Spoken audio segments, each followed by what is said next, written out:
அந்த உடம்பு இருந்துதான் புரோஜனம், என்னதான் புரோஜனம் சொல்லுவாங்க. ஆனால் அவர் மீது நான் வைத்திருக்கிற பக்தி, அவர் மேல நான் வைத்திருக்கிற பக்தி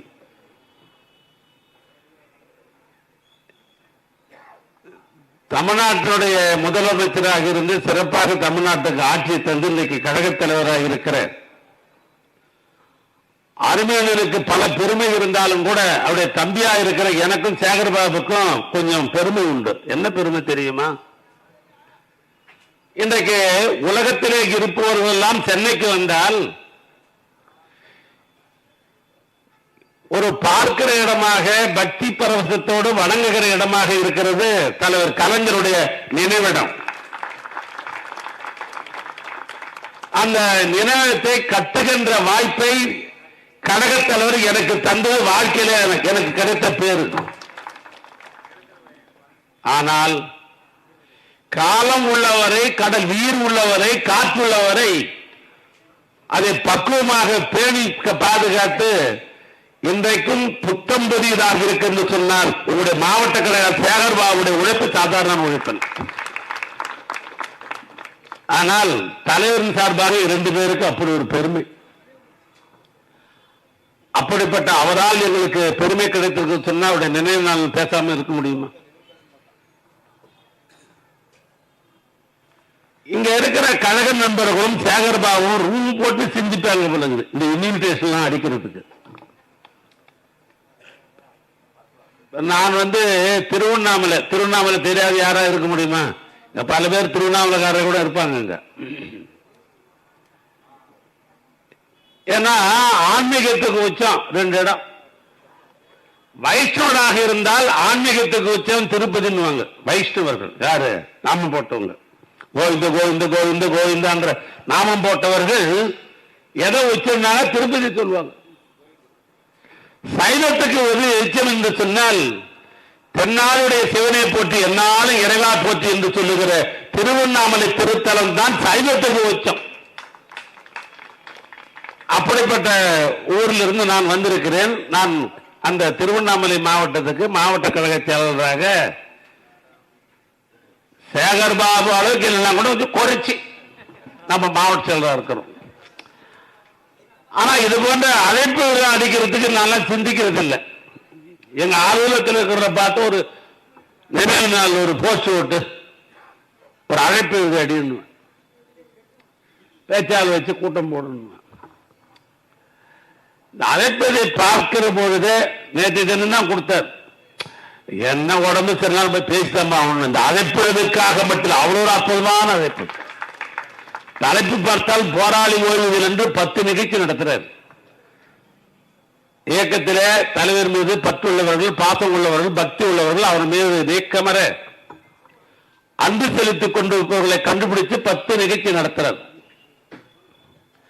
அதுல ஒரு நிகழ்ச்சிக்கு எனக்கு அழைப்பு கொடுத்து வந்திருக்கிறார். தலைப்பு வர்றார் பாருங்க, சமத்துவம் செய்த தமிழ் தலைவர். சமத்துவம் செய்த தமிழ் தலைவர். ஏற்றத்தாழ்வு கிடையாது. இவன் பெரியவன், இவன் சின்னவன், இவன் உயர்ந்த ஜாதி, இவன் தாழ்ந்த ஜாதி, இவன் பணக்காரன் ஏழை என்று எந்த தாழ்வும் இல்லாமல் அனைவரும் சமத்துவம் என்பதை தலைவர் கலைஞரால் தான் தமிழ்நாட்டுக்கு புகழ் சேர்ந்தது. அவர் தான் சமத்துவம் என்ற ஆணையே போட்டவர்.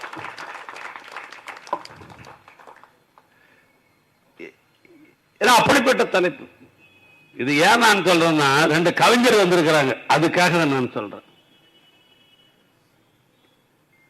இப்ப ஒரு மாவட்ட செயலாளர் ஆனதிலிருந்து அவருடைய மாவட்டத்தில் இந்த அழைப்பு எழுதுறது இன்விடேஷன், அதெல்லாம் 2 கவிஞர்கள் வாங்கி பார்த்தீங்கன்னா அதையே ஒரு கவிதையா வடிச்சிருவீங்க. அப்படி இருக்கும் தலைப்புகள். அப்படிப்பட்ட தலைப்பு தான் இந்த சமத்துவம் செய்த தமிழ் தலைவர். நம்ம கேட்கறதுக்கு எளிமையா இருக்கும். சமுதாயத்திலே சமத்துவம் செய்து என்பது அது சாதாரணமாக அல்ல. கல்வி, அந்த கல்வி என்பது எட்டாக்கனியாக நமக்கெல்லாம் இருந்தது. நான் உட்பட நமக்கு எட்டாக்கனி கல்வி. ஒரு காலத்தில் உயர்ந்த ஜாதி என்று சொல்லுவவர்கள் தான் கல்வியை பேண முடியும், படிக்க முடியும், அதன் மூலமாக பலன் பெற முடியும். நம்மளாம் முடியாது. அப்படிப்பட்ட கல்வியை 2 பேர் பரப்புனாங்க. ஒன்னு பெருந்தலைவர் காமராஜர் ஆரம்ப கல்வி. ஒண்ணு இல்ல, நான் திருவண்ணாமலைக்காரன். எங்க ஊர்ல கல்லூரி இல்ல, காலேஜ் இல்ல. அது கலைக்கல்வியாக இருக்கலாம், பொறியியல் கல்லூரியாக இருக்கலாம், மருத்துவக் கல்லூரியாக இருக்கலாம். நாங்கள் கல்லூரியை பார்க்க வேண்டும் என்று சொன்னா, இல்ல கல்லூரி காம்பவுண்டை பார்க்கணும்னா ஒண்ணு நாங்க சிதம்பரத்துக்கு போகணும், சிதம்பரம் பல்கலைக்கழகம். இல்லை என்று சொன்னால் சென்னைக்கு தான் வரணும். ஆனால் இன்றைக்கு தமிழ்நாட்டிலே இந்த கல்வியை சமத்துவமாக்க வேண்டும், ஏழைகளுக்கும் இந்த கல்லூரி கிடைக்க வேண்டும், கல்வி கிடைக்க வேண்டும் என்று கலைஞர் முதலமைச்சர் ஆண்டு முன்புதான் மாவட்ட தலைநகர் எல்லாம் கல்லூரி, மாநகர் எல்லாம் கல்லூரி, நகராட்சி எல்லாம் கல்லூரி. இது சமத்துவம். கல்லூரியில் சமத்துவம் கிடைத்த காரணத்தினால்தான் இன்றைக்கு தலைமை பொறுப்பேற்றிருக்கிற மூர்த்தி, நான் நகைச்சுவையாக படிக்கல, எஸ்எல்சியே எட்ட முடியாத நம்முடைய சமுதாயத்தில் இப்படி மூர்த்தி போன்றவர்கள் இவ்வளவு பட்டம் படித்திருக்கிறார் என்று சொன்னால் கலைஞர் எடுத்துக்கொண்ட முயற்சி சமத்துவ கல்லூரி, எல்லா கல்லூரி படிக்க வேண்டும் என்பதற்காக. ஆக அப்படிப்பட்ட ஒரு வாய்ப்பை உருவாக்கி தந்தார். படித்தவன் பட்டதாரியானான், அரசு வேலைக்கு போகணும். அரசு வேலை நமக்கெல்லாம் கிட்டியதா? இல்லையே. பிரிட்டிஷ்கார காலத்தில், நான் சொல்றேன், பிரிட்டிஷ்கார காலத்தில் கூட நமக்கு கிடைக்கல கல்வி, அரசு பணிகள் கிடைக்கல. நம்முடைய தாத்தா கட்சி, நாம் திராவிட முன்னேற்ற கழகம் என்று சொன்னால் நம்முடைய தாய் கழகம் திராவிட கழகம். திராவிட கழகத்துக்கு தாய் கழகம் என்று சொன்னால் நீதி கட்சி. அந்த நீதி கட்சி காலத்தில் தான்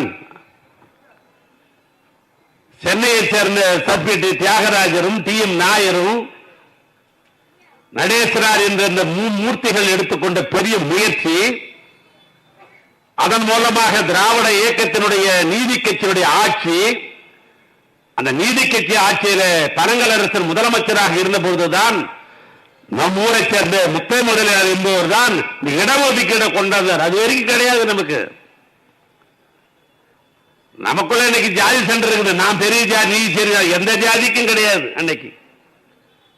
ஆனால் அன்றைக்கு அரசின் சார்பாக அன்றைக்கு இடஒதுக்கீடு என்ற பெருமையை கொண்டு வந்தது நீதி கட்சி. அந்த நீதி கட்சியினுடைய பாட்டன் கட்சி என்று சொன்னால் திராவிட முன்னேற்ற கழகம் அண்ணன் கலைஞர் ஆட்சிக்கு வந்த பின்புதான் 1971 சட்டநாதன் கமிஷன் கமிஷனர் போடப்பட்டு அன்றைக்கு அரசு பணி என்று சொன்னால் அதில் நம்முடைய ஆதி திராவிட இனத்தை சேர்ந்த அன்பு சகோதரர்களுக்கு, மலையாள மக்களுக்கு ஆங்கிலத்தில் சொல்ல வேண்டும் என்று சொன்னால் எஸ்சி எஸ்டி என்ற அந்த பிரிவுக்கு 18% இடஒதுக்கீடு தந்தால்தான் அந்த இன மக்கள் அரசு பணிக்கு வர முடியும், எல்லாம் வர முடியாது. ஆக பின்தங்கிய வகுப்பு என்று சொல்லப்பட்ட பிசி பேக்வர்ட் கிளாஸ்,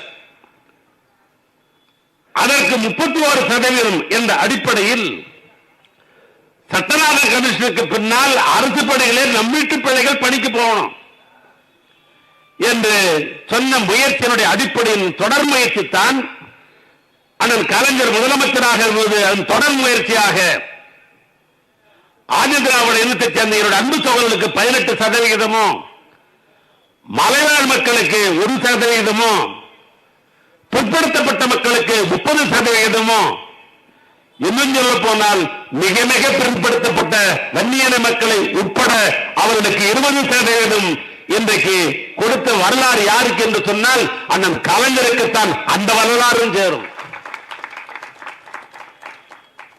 அதற்கு பின்னால் தலைவர் கலைஞர் 5வது முறையாக ஆட்சி பொறுப்பேற்ற பொழுதுதான் உள்ஒதுக்கீடு தர வேண்டும் என்ற அடிப்படையில் இஸ்லாமிய சமுதாயத்திற்கு 3.5%, அருமைய பெருமக்களுக்கு 3% கொடுக்கப்பட்டு இன்றைக்கு அந்த இன மக்களும் இன்றைக்கு அரசு பணிக்கு போகிறார் என்று சொன்னால் அதற்கு வித்திட்டது அருமையான கலைஞர். எனவே ஒரு சமத்துவம், கல்வியில் சமத்துவம், அரசு வேலை வாய்ப்பில் சமத்துவம்.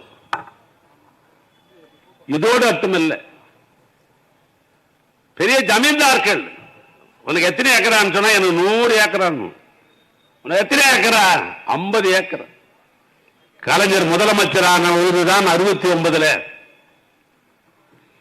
நிலவச்சரவு என்கிற சட்டத்தை கொண்டு வந்து எவ்வளவு பெரிய பணக்காரன் இருந்தாலும் நீ 5 ஏக்கராவுக்கு மேல நீ அனுபவிக்க கூடாது என்று 100 ஏக்கராலையும் நிலத்தில் சொந்தக்காரனுக்கு 5 ஏக்கராவை கொடுத்து விட்டு மீதி இருக்கிற ஏக்கராவை எல்லாம் ஏழைகளுக்கு பிரித்து கொடுத்த சமத்துவ நாயன் தான் கலைஞர். அதோடு மட்டுமல்ல, அடுப்போதும் பெண்களுக்கு படிப்பதற்கு என்று சொன்ன வீரர்கள் மத்தியில அரசு பணியில, அதுவும் குறிப்பாக ஆசிரியர் பணியில பெண்கள் தான் 30% அரசு பணியில இருக்கு என்று சொன்னவர் கலைஞர். அதோடு மட்டுமல்ல, 96 கலைஞர் அவர்கள் முதலமைச்சராக இருந்த பொழுதுதான், அது மேயராக இருக்கலாம், இன்றைக்கு இந்த சென்னை மாநகரத்திலே மேயராக பெரியார் ராஜன் இருக்கிறார் என்று சொன்னால் 96 அண்ணன் கலைஞர் முதலமைச்சராக இருந்த பொழுதுதான், அது மேயராக இருந்தாலும் சரி, அல்லது கவுன்சிலராக இருந்தாலும் சரி, நகராட்சி தலைவராக இருந்தாலும் சரி, நகரமன்ற உறுப்பினராக இருந்தாலும் சரி, ஏன் தமிழ்நாட்டில் இருக்கிற 12,484 கிராம ஊராட்சியாக இருந்தாலும் சரி, உள்ளாட்சிகளில் முதலாக 33% பெண்கள் தான் பதவியிலே இருக்கின்ற சட்டம் கொண்டவர் அண்ணன் கலைஞர். அன்றைய ஒன்றிய அரசாங்கம் சட்டம் போடப்பட்டிருந்தாலும் அது தமிழ்நாட்டில் நிறைவேற்றப்படவில்லை. அண்ணன் கலைஞர் முதலமைச்சராக இருக்கிற போதுதான் பெண்களும் நிகராக வேண்டும் என்று பதவியில சமத்துவம் செய்தவர் அண்ணன் கலைஞர். இதோட ஒரு பெருமை என்ன தெரியுமா? ஆணும் பெண்ணும் 10 மாதம் தானே. ஒரு குழந்தையை வாரிசை பெற்றெடுப்போல் தாய், தாய்க்கு நிகரான உறவே கிடையாது. என்ன கேட்டா கண்ணுக்கு தெரிந்த கண்ணுக்கு தெரிந்த கடவுள் யார் என்று சொன்னால் தாய் தான் கண்ணுக்கு தெரிந்த கடவுள். இன்னைக்கு சொல்றேன் உங்களுக்கு. அப்படிப்பட்ட தாய் ஆணாக இருந்தாலும் பெண்ணாக இருந்தாலும் 10 மாதம் தானே. ஆனா பெற்றெடுத்த உடனேயே ஆணுக்குத்தான் வாரிசு உரிமை என்று உண்டு, பெண்களுக்கு வாரிசு உரிமை இல்லை. பிறந்தால் யாரோ ஒரு இடத்திலே திருமணம் என்ற பெயரில் இந்த பெண்ணை நாம் அனுப்பிவிடுகிறோம். ஆக அந்த வாரிசு உரிமை இல்லை என்பதை மாற்றி, இந்தியாவில் எந்த தலைவருக்கும் தோணவில்லை, அங்கு கலைஞருக்கு தான் தோணுச்சு. 2ம் 10 மாதம் தான், இருக்கிற சொத்தை 2ஆ பிரிடா, பாதி பாதி என்று சொன்னவர் அண்ணன் கலைஞர். சட்டம் போட்ட ஒரு கலைஞர். சமத்துவம், ஆணும் பெண்ணும் சமம் என்கிற சமத்துவம் அவரால் தான் பண்ண முடிந்தது. இது மட்டும் இல்லை, இதுல மாத்திரம் சமத்துவம் இருந்தா போராது. மேடையில் அந்தந்த கட்சி தலைவர் பேசுவாங்க, நாம் அனைவரும் ஒன்று, ஒரே ஜாதி, ஆண் பெண் என்பதுதான் ஜாதியோட மீது எந்த ஜாதியும் இல்லை பேசுவாங்க.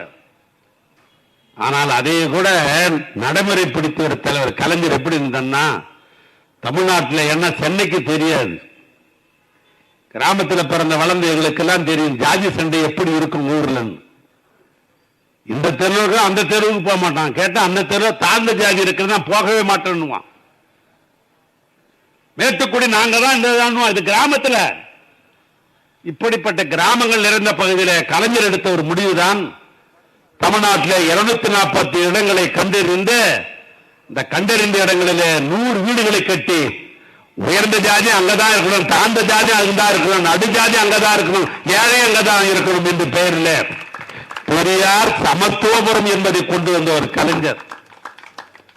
அது எனக்கு என்ன பெருமை என்ன, அந்த சமத்துவபுரம் 244 சமத்துவபுரத்திலே நான் கலைஞருடைய தம்பியாக இருந்த காரணத்தினால் அவரிடத்திலே மனு போட்டு என் ஊரிலும் சமத்துவபுரத்தை நான் கண்டேன். என்றைக்கு அது அந்த இருக்கிற மக்கள் ஒற்றுமையாக இருக்கிறார்கள்.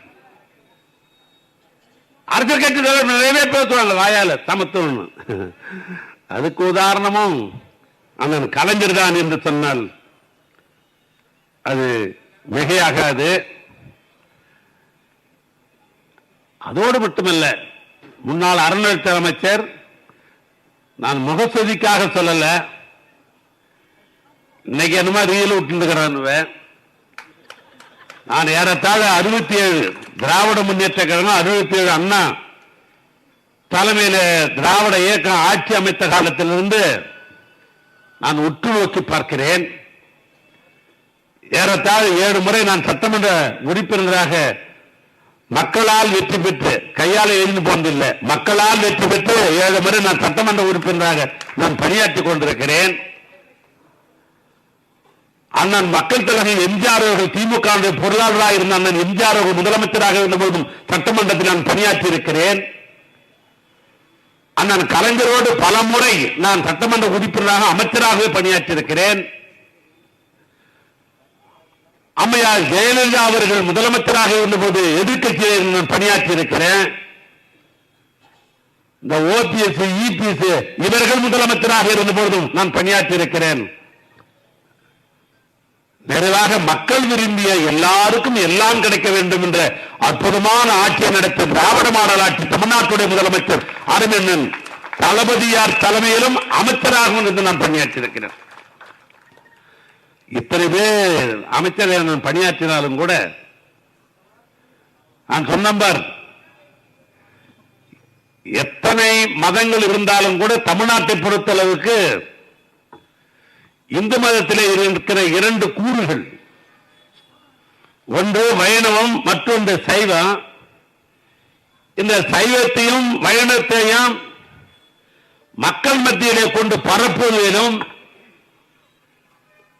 அந்த திருக்கோயிலுக்கு இருக்கிற சொத்துக்களை எவனாவது ஏமாற்றி இருந்தால் அந்த ஏமாற்றையெல்லாம் முடித்து அந்த கோயிலுக்குத்தான் நிலம் என்று சொன்னதிலே முதன்மையாக இருந்து பணியாற்றுவது திராவிட மாடல் ஆட்சி. அதில் உங்களுடைய மாவட்ட கழக செயலாளர் சேகர் பாபு.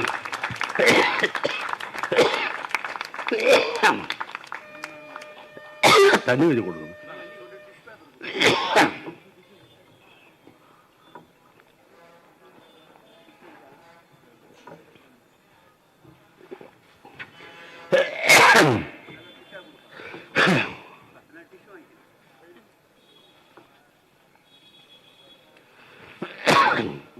இப்ப தெரிஞ்சுட்டு இருப்பீங்க, உண்மையா வேலுக்கு உடம்பு சொல்றது உண்மைதான்.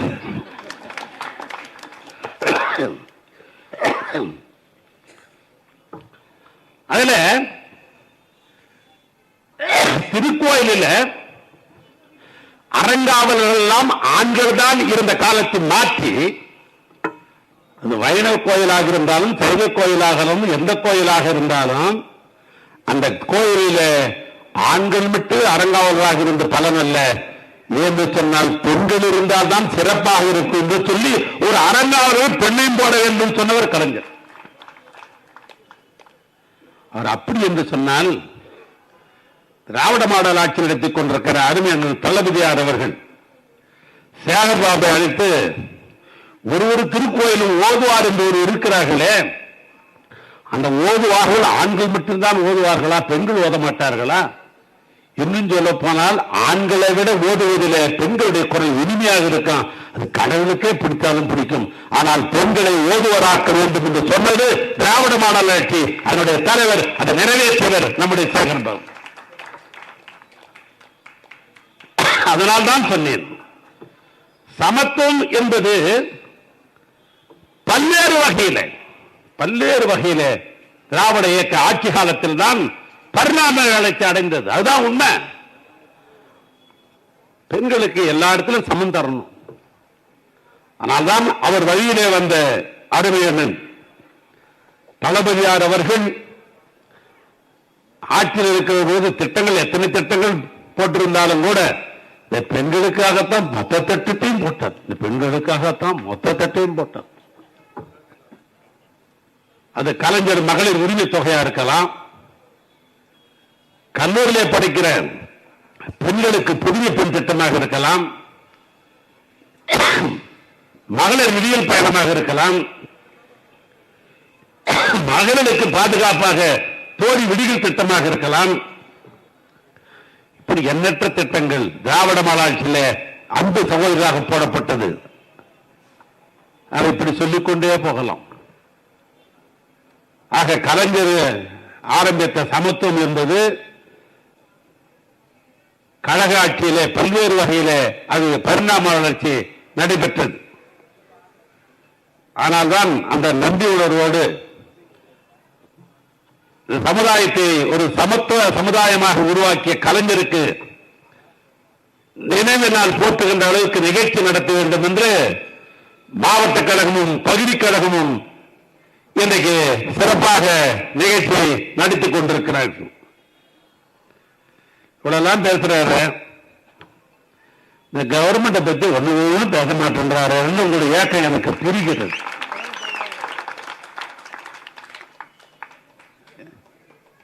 ஒரு காலத்தில் சட்டமன்றத்தில் நாங்க என்ன பேசணும்னு சொன்ன காலம் என்பது மாறிடுச்சு. இப்ப கேட்டால் லைவ் நாங்க நேராக பார்த்துட்டு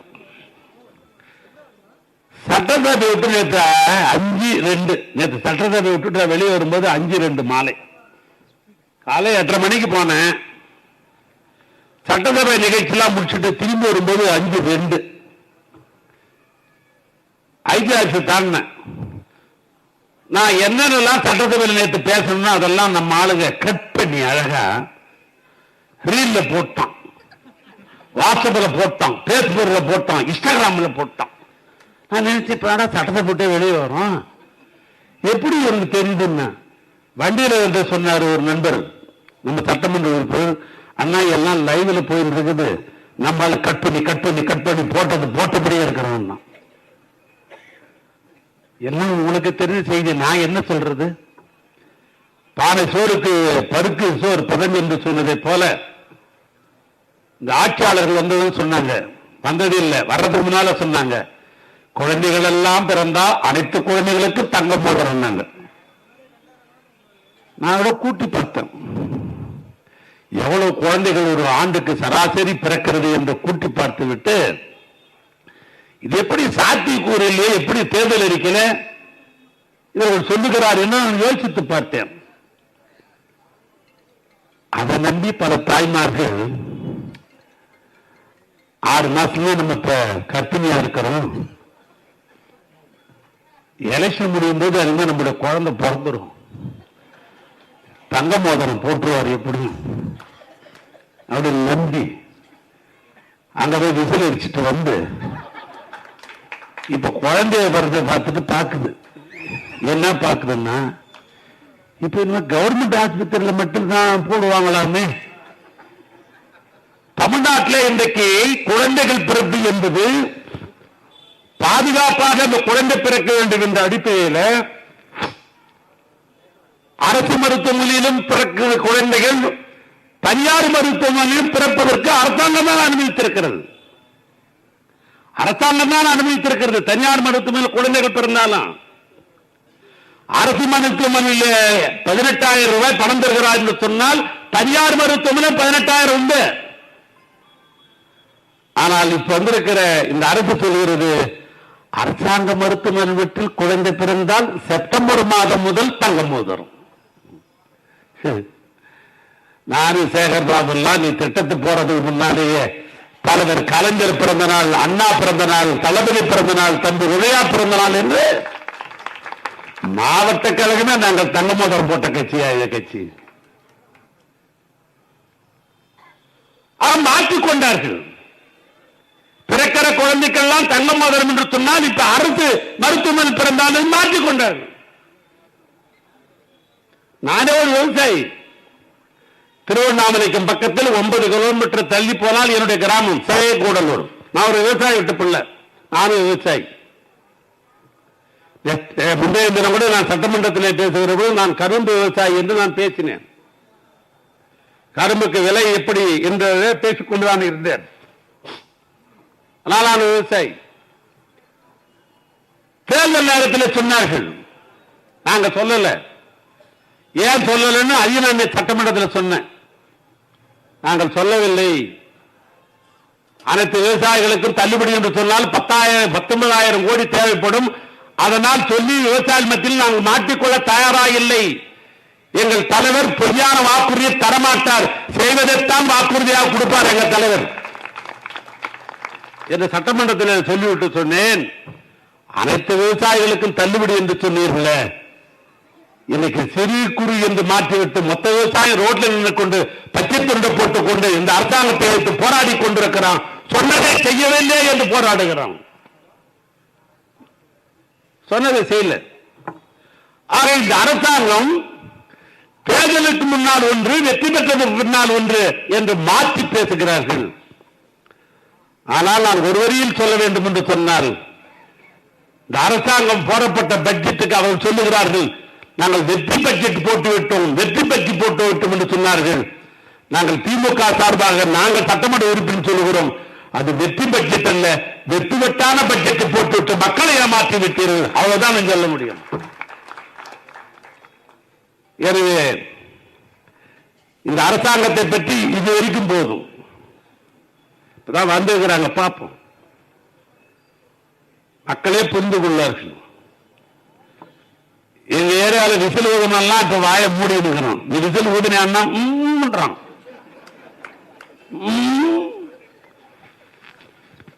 நீ விசில் ஊதன கேள்விப்பட்டனாப்பா ஊதலையா? ஊதனம். ஏன் ஊதனம் சொல்ல மாட்டான் தெரியுமா? நம்ம நினைச்சு ஒண்ணும் நடக்கலையே, ஊதனாக நம்மள ஊதிடுவாங்கன்னு அவன் ஊதனம் சொல்றான். இதான் உண்மை.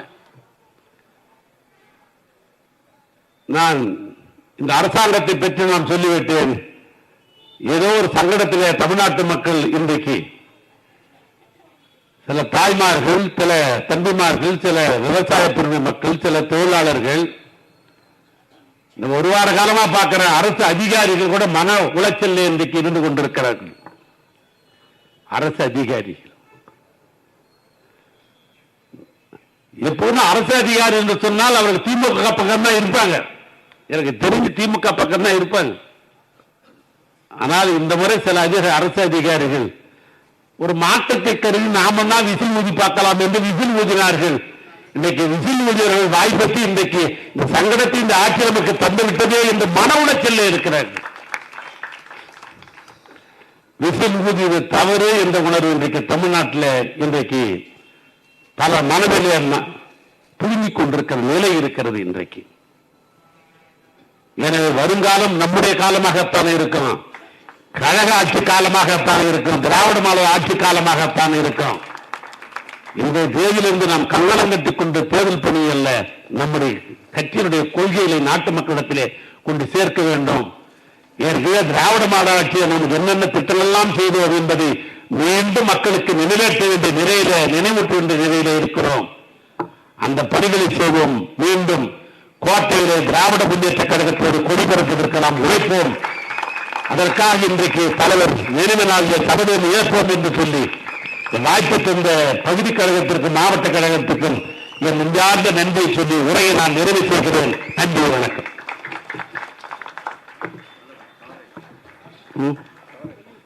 நீ கவர் ஆச்சுன்னா என் தொண்டை என்ன என்னன்னு தெரியும்.